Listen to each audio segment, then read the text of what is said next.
kebanggaan tersendiri untuk kami semua.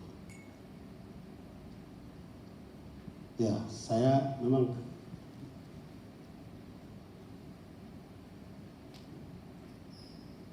minta maaf, karena gimana saya tahu persiapan kami berjuang untuk anak-anak bisa sekolah keluar. Pergumulan besar kami bagaimana saat mereka pulang. Itu menjadi pergumulan paling besar saya dan Bapak almarhum masih ada. Mereka pulang, mereka akan kerja di mana? Karena bukan berarti pulang langsung jadi kepala dinas. Menjadi kepala ada proses yang panjang. Tidak mungkin anak-anak kita pulang langsung jadi kepala dinas. Dan industri kami di Papua tidak sebesar industri-industri yang ada di Pulau Jawa sana. Kami tidak punya industri yang bisa menampung anak-anak kita yang punya kapasitas dan punya kualitas.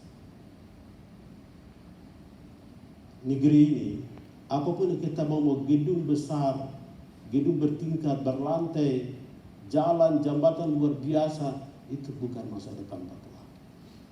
Tapi anak-anak adalah masa depan negeri ini. Anak-anak adalah masa depan tanah ini.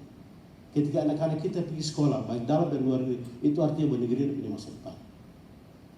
Tapi kalau anak-anak tidak ada yang sekolah lagi, baik dalam dan luar negeri, Papua sudah tidak punya masa depan lagi. Waktu mengirim anak-anak ke New Zealand, saya ketemu dengan kedutaan besar New Zealand. Saat itu agak sulit sekali untuk berangkat ke New Zealand, karena semua harus standar TOEFL. Satu kedutaan saya masih posisi ketua DPR waktu itu. Kedutaan sampaikan bahwa Pak Yunus, kami sudah punya program baru lagi. Setelah kami lihat anak-anak Papua sulit sekali untuk bisa ke New Zealand, karena standar yang memang sudah ada, itu standar TOEFL dan seterusnya. Saya bilang, seperti apa bisa bantu kami? Pemerintah New Zealand tidak perlu lagi mau bangun invest apa, tidak perlu. Urus anak-anak kami dulu. Kira-kira ada solusi apa untuk anak-anak kami bisa keluar sekolah. Dan saat itu mereka putuskan bahwa kami sudah hapus standar TOEFL. Kami mau anak-anak berangkat sekolahnya di sana langsung belajar bahasa Inggrisnya langsung di New Zealand. Dan kami minta, tidak bisa langsung, kami minta 5 orang paling sedikit untuk kami bawa sebagai percobaan dulu. Kalau kapasitas anak-anak Papua bisa bahasa Inggrisnya bagus, maka program ini akan kami lakukan.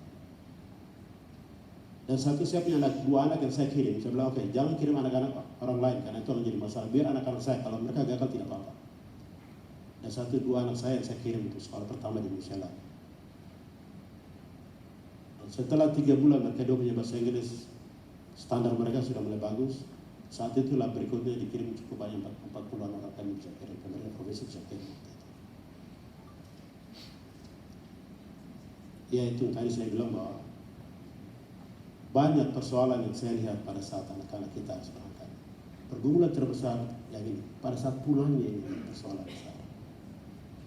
Karena status keminderan itu akan lebih tinggi. Karena akan ada di lingkungan, kalian pun ada laundry, tapi hari ini ada yang jadi tukang ojek, ada masuk polisi. Ya, kalau masuk polisi kan tidak perlu ke luar negeri, cukup sekolah sini bisa masuk polisi. Ini kan membuat mental anak-anak kita pulang, ini akan down luar biasa. Tapi dari posisi pemerintah, ya kami hanya berharap ada perusahaan-perusahaan daerah, artinya harus ada perusahaan-perusahaan yang ada di provinsi Papua ini untuk bisa mengakomodir anak-anak kita ini dengan kapasitas kualitas yang mereka miliki. Saya ingat sekali terakhir waktu saya dan Bapak Lukas almarhum kami dipanggil dalam rapat resmi pemerintah pusat. Karena saat itu mereka dengan banyak anak-anak Papua di luar negeri yang hidupnya mabuk, minum. Dan saat itu mereka sampaikan, Bapak Lukas, Pak Gubernur, Bapak kirim anak-anak ke luar negeri, menghabiskan anggaran OSUS. Tapi di sana mereka itu mabuk. Laporan dari beberapa kedutaan besar. Lebih bagus Bapak pulangkan saja semua. Karena hanya mengambilkan anggaran yang sia-sia. Jawaban Bapak almarhum hari itu, jika 1.000 orang yang saya kirim ke luar negeri, satu saja dia pulang bawa ijazah, saya sudah senang. Tidak harus semua bisa pulang. Kalau satu orang sudah bisa kembali pulang ke tanah dia dan bilang, Bapak Gubernur ini saya punya jasa, saya sudah satu, saya sudah dua, itu saya sudah senang. Itu jawaban Bapak kemarin. Karena kami sangat yakin bahwa anak-anak kami pasti akan pulang dengan kapasitas kemampuan yang mereka miliki. Jadi hari ini saya menyampaikan terima kasih. Walaupun saya Bupati Kabupaten Jayapura, saya salah satu orang yang berjuang pada saat saya masih di DPR Provinsi Papua. Masalah New Zealand, Pak Mirin, saya orang yang pergi berangkat urus di New Zealand. Saat itu anak-anak SMA harus dipulangkan. Berapa kampus harus ditutup, anak-anak Papua harus dipulang. Saya orang yang pergi, bukan dinas yang pergi, saya orang yang pergi berangkat ke sana. Itu sama dengan waktu saya berangkat ke Amerika, di Seattle. Itu sama, karena bagi saya, gedung apapun yang kita bangun bukan masa depan. Anak-anak adalah masa depan untuk bangun negeri. Karena kalian punya kapasitas, punya kualitas yang hari ini bisa diperhitungkan untuk membangun negeri ini. Dan ini akan menjadi PR besar untuk kami pemerintah, dan pemerintah provinsi, kabupaten, pemerintah Papua Pegunungan, Papua Tengah, Papua Selatan. Bagaimana nasib anak-anak kita ini yang sudah mereka pulang ini? Tidak bisa kita biarkan begitu saja. Kalau memang yang pulang sudah selesai pilot, ya kami harap perusahaan-perusahaan penerbangan yang ada di sini, ya kami harap. Tapi saya tahu standarnya seperti apa untuk menjadi seorang pilot. Harus ada standar yang harus dimiliki. Jam terbang yang sudah ada standar sesuai dengan yang diinginkan oleh perusahaan. Saya hampir 18 tahun terbang sebagai engineer. Dan saya harap anak-anak kita yang selesai sekolah pilot ataupun teknik mekanik, kami harap perusahaan-perusahaan ada di Papua ini buka ruang untuk mereka. Kalau punya skill dalam ekonomi, lihat perusahaan-perusahaan yang masih ada di Papua ini. Kita tidak bicara masalahnya Papua Provinsi Indo, Papua keseluruhan, tanah Papua kita bicara. Sebab ada ruang untuk anak-anak kita ini. Saya sendiri sebagai Bupati Kabupaten Jayapura, saya akan coba untuk diskusi dengan pemerintah pusat supaya bagaimana semua SKPD saya di Kabupaten Jayapura, setelah saya evaluasi semua yang sejalan searah dengan saya akan saya taruh di Kabupaten Jayapura. Bagaimana setiap SKPD anak-anak kita luar negeri, paling tidak dia tidak bisa jadi staf ahli, tapi staf khusus itu bisa ditetapkan di semua SKPD itu. Itu target saya seperti itu. Karena saya mengerti persis bagaimana anak-anak saya ketika mereka pulang. Berapa kali saya kunjungan ke luar negeri, kalimatnya sama. Bapak kita pulang kira-kira ada lowongan pekerjaan untuk kami kan? Kalau Bapak almarhum punya dia, sudah kamu sekolah langsung kerja di situ, terserah mau kawin kapan terserah, itu ada anak Papua di negara itu. Itu dulu Bapak almarhum punya kalimat. Yang penting saya tahu bahwa ya anak Papua ada di negara ini, sudah warga negara ini, tapi saya tahu satu-satu kamu akan pulang semua dalam tahun. Ini yang harus menjadi harapan kita ke depan. Ya, kami juga harap nanti dengan siapapun besok terpilih menjadi gubernur di Provinsi Indo, ya kita punya visi yang sama, bagaimana anak-anak kita ini mereka punya kualitas. Bukan kita melemahkan anak-anak kita yang sekolah dalam negeri. Ya paling tidak anak-anak dalam negeri, di luar negeri harus ada ruang untuk mereka. Terutama kita dorong supaya ada industri-industri yang harus masuk. Ya tentu persoalan kami di kabupaten, bahkan beberapa tempat saya pasti yakin itu hal yang sama. Dalam kesempatan ini saya mau sampaikan kepada kita semua, terutama adik-adik, jangan pernah frustrasi, jangan pernah down ya, apapun yang orang bicara. Tapi kapasitas kualitas yang kalian miliki pasti akan dibutuhkan banyak orang atas tanah ini. Ilmu yang kalian miliki, begitu pula dalam negeri, semua sama. Anak-anak harus kita bagaimana berpikir masa depan. Apalagi hari ini sudah tidak ada penerimaan PNS, itu tambah repot lagi. Bukan semua anak-anak kita masuk dari mana kan? PNS pun sudah tidak ada. Sementara waktunya tidak ada penerimaan pegawai lagi. Sudah tidak ada lagi. Honor pun sudah dilarang, tidak boleh kita angkat honor. Tapi tadi saya sampaikan, di staf-staf khusus itu anak-anak kita bisa tahu. Karena mereka bantu dinas. Kalau memang kita selesai dari pertanian, mari bantu dinas pertanian itu. Paling tidak ada di situ sebagai staf khusus. Ya. Untuk saya di Kabupaten Jayapura saya akan lakukan itu. Tapi saya harus evaluasi saya punya SKPD sekarang. Semua yang saya harus saya pikir itu kita taruh untuk kita maju membangun kabupaten ini. Tapi juga karena pintu masuk provinsi itu ada di Kabupaten Jayapura. Sehingga itu akan menjadi barometer untuk kami di pemerintah Kabupaten Jayapura.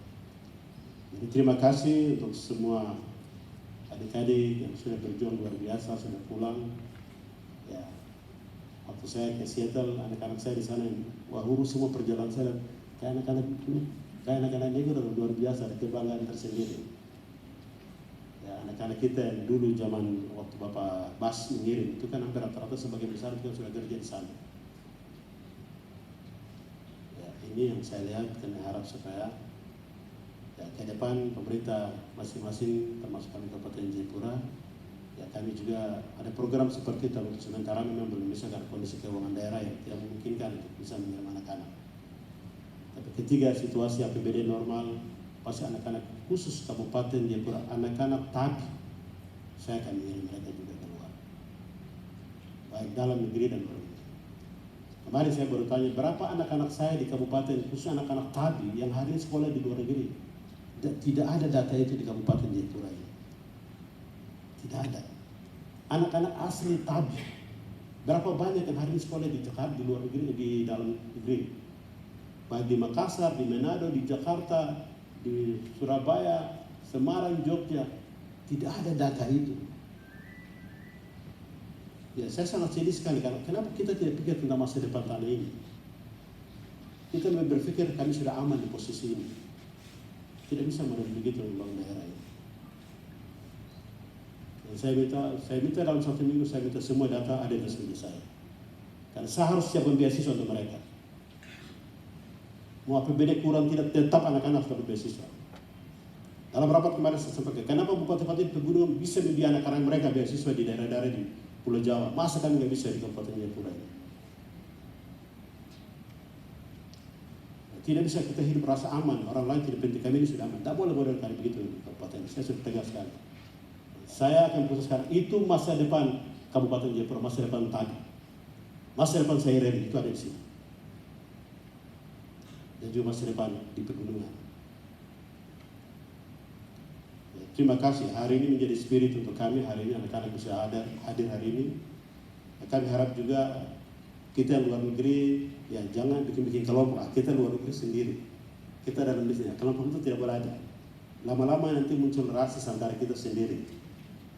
Nah, ini yang luar negeri kita sendiri. Dalam negeri kita tinggal tidak boleh. Kita harus bangun dari tidur yang panjang dan mimpi yang panjang. Untuk mewujudkan perubahan harus terjadi di Papua. Sekali lagi, masa depan negeri ini itu ada di anak-anak. Jadi anak-anak pulang dengan kapasitas ilmu yang kalian miliki bisa membangun negeri ini. Bangun Papua, tanah Papua keseluruhan. Kita tidak bicara kelompok-kelompok. Kau dari gunung ini, kau dari pesisir, kau dari kabupaten. Itu kita harus hilangkan. Satu perbedaan yang tidak boleh ada di provinsi Papua besar seluruh Papua. Kau dari gunung, kau dari pesisir, kau dari pendatang. Untuk saya di Kabupaten Jayapura saya akan kubur itu. Itu tidak boleh ada di Kabupaten Jayapura. Tidak boleh ada sekat-sekat dari gunung, dari pesisir, itu tidak boleh ada. Kita bicara untuk bangun kabupaten, kita bicara untuk bangun provinsi yang besar, tanah Papua ini. Tidak ada sekat-sekat antara kita. Untuk itu atas nama pemerintah Kabupaten Jayapura terima kasih. Anak-anak kita yang sudah pulang, kalau hari ini ada anak-anak TABI yang ada di sini, ya saya harap nanti kabar bisa ketemu saya. Dan juga bukan hanya bicara TABI, anak-anak Papua yang ada di provinsi induk ini, nanti bisa atur waktu saya akan ketemu. Saya melihat kapasitas yang ada, apa ada di pertanian, ada apakah di kesehatan, apakah ada di lain-lain. Tadi rencana saya di mana anak-anak harus kita rekrut untuk masuk membantu kita di kabupaten. Sekali lagi terima kasih untuk para sponsor memberikan dukungan untuk kegiatan ini. Terima kasih untuk Pak Wali, terima kasih. Saya sangat sensitif dengan beliau sekarang, bagaimana untuk sekolahnya harus kita kembangkan untuk kerjasama dengan pemerintah Kabupaten Jayapura untuk menyiapkan anak-anak kita untuk ke depan. Kita bisa sekolah keluar dan juga sekolah di dalam negeri. Terima kasih, itu yang bisa dapat saya sampaikan. Terima kasih banyak ya atas nama pribadi, saya menyampaikan terima kasih. Saya bangga bahwa hari ini saya bisa lihat anak-anak yang dulu sekolah di luar negeri bisa pulang kembali. Dan kita berdoa supaya yang masih di sana bisa pulang lagi kembali. Ya. Mau 10 tahun, mau 20 tahun kerja di sana, mau sampai berkeluarga, kau pasti akan pulang di kota ini. Tidak mungkin kau akan tinggal sampai kau mati di sana. Pasti kau akan pulang ke negeri saudara. Itu yang dapat kami sampaikan. Sekali lagi atas nama pemerintah Kabupaten Jayapura, saya terima kasih juga secara pribadi. Terima kasih karena saya merasakan bagaimana memperjuangkan anak-anak waktu sekolah ke luar negeri dan seperangkat. Terima kasih banyak. Tuhan berkati, dan sekaligus saya buka acara hari ini. Reuni Akbar, alumni luar negeri, orang asli Papua dari dunia ke Papua, mewujudkan potensi global untuk membangun lokal.